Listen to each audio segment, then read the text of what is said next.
Hi hello friends, welcome back to my channel. ಇಷ್ಟವಿಲ್ಲದ ಮದುವೆ ಭಾಗ 16.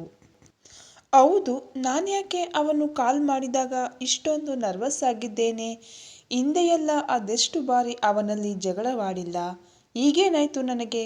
ಬಹುಶಃ ಅವನ ಜೊತೆಗಿನ ಮದುವೆ ನೆನಪಿಸಿಕೊಂಡದ್ದಕ್ಕೆ ಹೀಗಾಯ್ತಾ ಅಂತ ತನ್ನಲ್ಲೇ ಯೋಚಿಸಿದ. ಅಂಜಲಿ, ಓಯ್, ಎಲ್ಲಿ ಮಾಯ ಆಗ್ಬಿಟ್ಟೆ?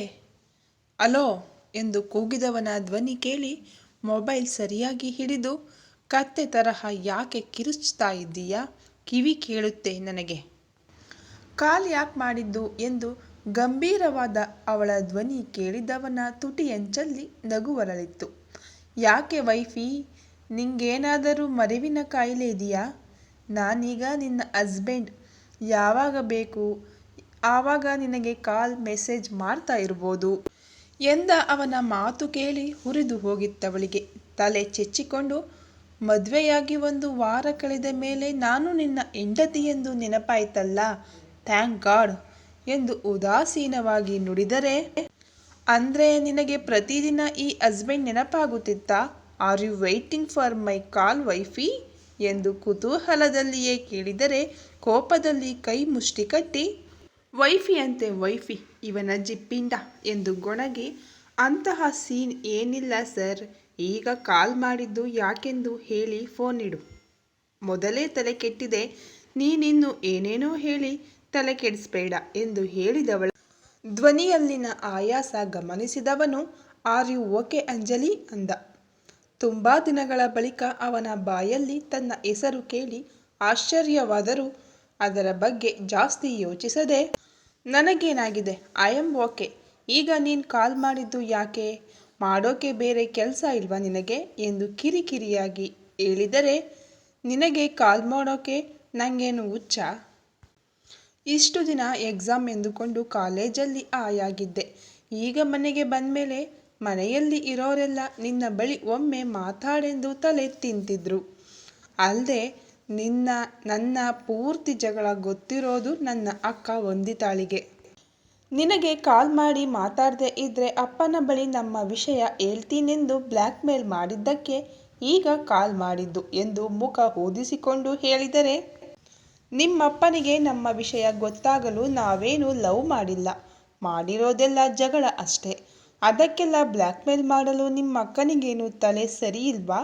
ನೋಡು, ಏನೇನೋ ಹೇಳ್ಕೊಂಡು ನನಗೆ ಫೋನ್ ಮಾಡಿದ್ರೆ ಚೆನ್ನಾಗಿರೋಲ್ಲ ಎಂದು ಅವನ ಮಾತಿಗೂ ಕಾಯದೆ ಸಿಟ್ಟಲ್ಲೇ ಫೋನ್ ಕಟ್ ಮಾಡಿದರೆ, ಜೀವನಿಗೆ ಅವಳ ಮಾತಿನಿಂದ ಕೋಪ ಬಂದಿತ್ತು.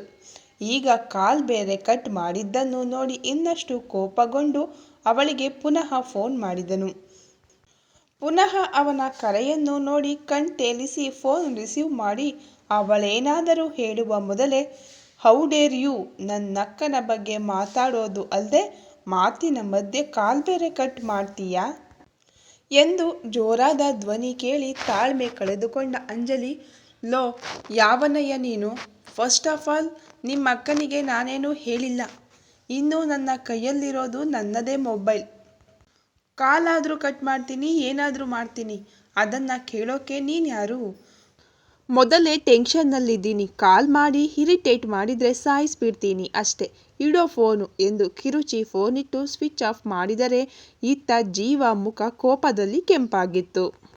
ತಕ್ಷಣ ಅವನು ಕೋಣೆಯಿಂದ ಹೊರಬಂದು, ಡ್ಯಾಡ್, ಸ್ವಲ್ಪ ಫ್ರೆಂಡ್ ಮೀಟ್ ಆಗಿ ಬರ್ತೀನಿ ಎಂದು ಹೇಳಿ ಅವರ ಮಾತಿಗೂ ಕಾಯದೆ ಕಾರ್ ಹಿಡಿದು ಅಲ್ಲಿಂದ ಹೋದರೆ, ಅವನು ನಿಜಕ್ಕೂ ಯಾರೋ ಗೆಳೆಯನನ್ನು ಭೇಟಿಯಾಗಲು ಹೋದನೆಂದು ಎಲ್ಲ ಸುಮ್ಮನಿದ್ದರು. ಫೋನ್ ಸ್ವಿಚ್ ಆಫ್ ಮಾಡಿ ಮಂಚದ ಮೇಲೆ ಎಸೆದವಳು, ದರಿದ್ರದವನು ಸ್ವಲ್ಪ ಕಡಿಮೆಯಾಗಿದ್ದ ತಲೆನೋವನ್ನು ಜಾಸ್ತಿ ಆಗುವ ಹಾಗೆ ಮಾಡಿದ ಅಂತ ಅವನಿಗಿಷ್ಟು ಬೈದುಕೊಂಡು ಮುಖ ತೊಳೆದು ಬ್ಲ್ಯಾಕ್ ಟೀ ಮಾಡಿ ಕುಡಿದು ಸ್ವಲ್ಪ ಅಡ್ಡಾದವಳ ತಲೆಯಲ್ಲಿ ಜೀವ ಜೊತೆ ಆಡಿದ ಮಾತು ನೆನಪೇ ಹೋಗಿತ್ತು.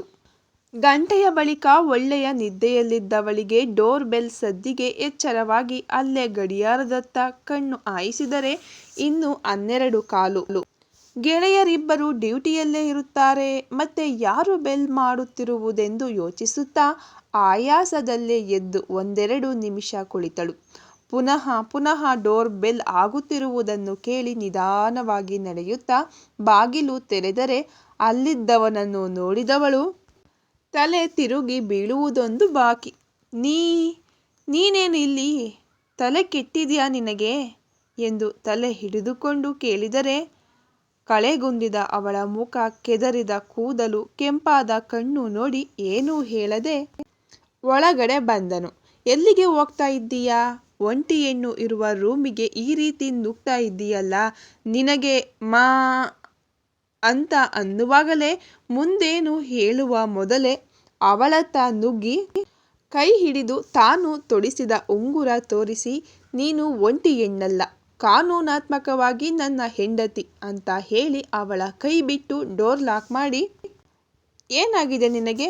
ಆರ್ ಯು ಓಕೆ ಅಂತ ತಗ್ಗಿದ ಧ್ವನಿಯಲ್ಲಿ ಕೇಳಿದವನನ್ನು ನೋಡಿ ಆಶ್ಚರ್ಯವಾದರೂ ಅದನ್ನು ತೋರ್ಪಡಿಸದೆ, ಏನಿಲ್ಲ, ಐ ಆಮ್ ಓಕೆ, ಸ್ವಲ್ಪ ಮಲಗಿದ್ದೆ ಅಷ್ಟೆ ಅಂತ ಎತ್ತಲೋ ನೋಡುತ್ತಾ ಹೇಳಿದರೆ, ಜೇಬಲ್ಲಿದ್ದ ಮೊಬೈಲ್ ತೆಗೆದ ಜೀವ ಒಂದು ಫೋನ್ ಮಾಡಿ ಲೌಡ್ ಸ್ಪೀಕರ್ ಇಟ್ಟು, ಹಲೋ ಬಾಲಕೃಷ್ಣ, ಕಿಚನ್ ಹೆಡ್ ಅಂಜಲಿಯಲ್ಲಿ ಎಂದು ಅವಳತ್ತಲೇ ನೋಡುತ್ತಿದ್ದರೆ ಆ ಕಡೆಯಿಂದ, ಸರ್, ಅವರಿಗೆ ಸ್ವಲ್ಪ ಮೈ ಹುಷಾರಿಲ್ಲ, ಲೀವ್ ಹಾಕಿದ್ದಾರೆ ಎಂದ. ಯಾಕೆ, ಏನಾಯ್ತು ಎಂದು ಕೇಳಿದಾಗ, ಸ್ವಲ್ಪ ವೀಕ್ನೆಸ್ ಅಂತ ಲೀವ್ ಹಾಕಿದ್ದಾರೆ. ಯಾಕೆ ಸರ್, ನೀವೇನಾದರೂ ರೆಸಾರ್ಟ್ ಕಡೆ ಬಂದಿದ್ದೀರಾ ಎಂದ. ಪ್ರತಿ ಸಲ ಅವನು ರೆಸಾರ್ಟಿಗೆ ಬುಲೆಟ್ ಬೈಕಲ್ಲೇ ಬರುವುದು. ಹಾಗೆ ಒಮ್ಮೆ ಪಾರ್ಕಿಂಗಿನತ್ತ ಕಣ್ಣು ಹಾಯಿಸಿದ ಬಾಲಕೃಷ್ಣ ಅಲ್ಲಿ ಅವನ ಬೈಕ್ ಇಲ್ಲದೆ ಇರುವುದನ್ನು ನೋಡಿದರೂ ಅವನು ಅಂಜಲಿ ಬಗ್ಗೆ ವಿಚಾರಿಸುತ್ತಿರುವುದನ್ನು ಕೇಳಿ ಇಲ್ಲಿಗೇನಾದರೂ ಬಂದಿದ್ದಾನಾ ಎನ್ನುವ ಅನುಮಾನವಿತ್ತು. ಅವನ ಮಾತಿಗೆ ಜೀವ ಅಂಜಲಿಯತ್ತ ನೋಡಿದಾಗ, ಇಲ್ಲವೆಂದು ಹೇಳು ಎಂದು ನಿಧಾನಕ್ಕೆ ಹೇಳಿದರೆ ಅವಳನ್ನೇ ದಿಟ್ಟಿಸುತ್ತಾ, ಹೌದು, ಈಗ ನಾನು ಅಂಜಲಿ ಜೊತೆಯಲ್ಲೇ ಇದ್ದೇನೆ ಎಂದ. ಬಾಲಕೃಷ್ಣ, ನಮ್ಮಿಬ್ಬರಿಗೂ ಊಟಕ್ಕೆ ಸೌತ್ ಇಂಡಿಯನ್ ಥಾಲಿ ಅಂಜಲಿಯ ರೂಮಿಗೆ ಕಳುಹಿಸು ಎಂದು ಫೋನಿಟ್ಟರೆ ಅವಳು ಕೋಪದಲ್ಲಿ, ನಿನಗೇನು ತಲೆ ಕೆಟ್ಟಿದೆಯಾ? ನೀನ್ಯಾಕೆ ಇಲ್ಲಿಗೆ ಬಂದದ್ದು? ಬಂದರು ಬಾಲಕೃಷ್ಣನಿಗೆ ಯಾಕೆ ಕಾಲ್ ಮಾಡಿದೆ? ಅದೇನೋ ನನ್ನ ಮೇಲೆ ತುಂಬ ಕಾಳಜಿ ಇರುವಂತೆ ಹೊಸ ನಾಟಕ ಶುರು ಮಾಡಿದ್ದೀಯಾ? ಊಟ ಯಾಕೆ ನನ್ನ ಕೋಣೆಗೆ ಕಳುಹಿಸುವಂತೆ ಹೇಳಿದ್ದು? ಈ ಮೊದಲು ನಾನು ನಿನ್ನ ಕೈ ಕೆಳಗಡೆ ಕೆಲಸ ಮಾಡುವ ಆಳಾಗಿದ್ದೆ, ಅಲ್ಲದೆ ನಾವೆಲ್ಲ ಆಂಟಿಗಳು ಅದೆಷ್ಟು ಹುಡುಗರನ್ನು ಪಟಾಯಿಸಿದ್ದೇವೋ. ಎಲ್ಲ ವಿಷಯದಲ್ಲಿ ಒಳ್ಳೆಯ ಅನುಭವ ಇರೋರು ನಮ್ಮಂಥವರ ಜೊತೆಗೆ ನೀವು 5 ನಿಮಿಷ ಇದ್ದರೂ ನಿಮಗೆ ಕೆಟ್ಟ ಹೆಸರು ಸರ್. ಅಲ್ಲದೆ ನಾನು ಎಂದಾಗ ತಕ್ಷಣ ಅವಳತ್ತ ನಡೆದು ನಡುವನ್ನು ಬಳಸಿ ತನ್ನತ್ತ ಎಳೆದುಕೊಂಡವನನ್ನು ಜೋರಾಗಿ ಹಿಂದೆ ತಳ್ಳಿ, ಹತ್ತಿರ ಬಂದ್ರೆ ಸಾಯಿಸಿ ಬಿಡ್ತೀನಿ, ಸ್ಟೇ ಅವೇ ಎಂದವಳ ಧ್ವನಿ ಕೋಪದಲ್ಲಿ ಏರಿಳಿಯುತ್ತಿತ್ತು.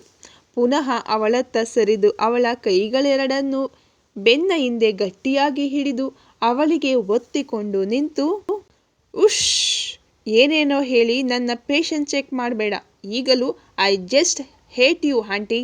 ಫೋನಲ್ಲಿ ನೀನು ಬಾಯಿಗೆ ಬಂದ ಹಾಗೆ ಹೇಳಿದ್ದಕ್ಕೆ ನಿನ್ನ ಮೇಲಿನ ಕೋಪದಲ್ಲಿ ಇಲ್ಲಿಗೆ ಬಂದೇನೇ ಹೊರತು ನೀನು ನನ್ನ ಹೆಂಡತಿ ಎಂದಲ್ಲ.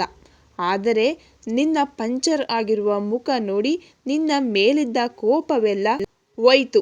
ಏನೋ ಹುಷಾರಿಲ್ಲ, ಮಾನವೀಯತೆ ದೃಷ್ಟಿಯಿಂದ ಊಟ ತರಲು ಹೇಳಿದೆ ಬಿಟ್ಟರೆ ನಿನ್ನ ಮೇಲೆ ಸಾಸಿವೆ ಕಾಳಿನಷ್ಟು ಕಾಳಜಿ ಇಲ್ಲ ಎಂದು ಅವಳನ್ನು ತಳ್ಳಿ ಅವಳ ಕಣ್ಣಲ್ಲಿ ಕಣ್ಣಿಟ್ಟು, ಇನ್ನು ಪದೇ ಪದೇ ಆ ಮದುವೆಯ ಬಗ್ಗೆ ನೆನಪಿಸೋದು ಹಾಗೂ ನಿನ್ನ ವೈಫಿ ಅನ್ನೋದು ನಿನಗೆ ಇರಿಟೇಟ್ ಆಗಲಿ ಎಂದೇ ಹೊರತು ಖುಷಿಯಿಂದಲ್ಲ.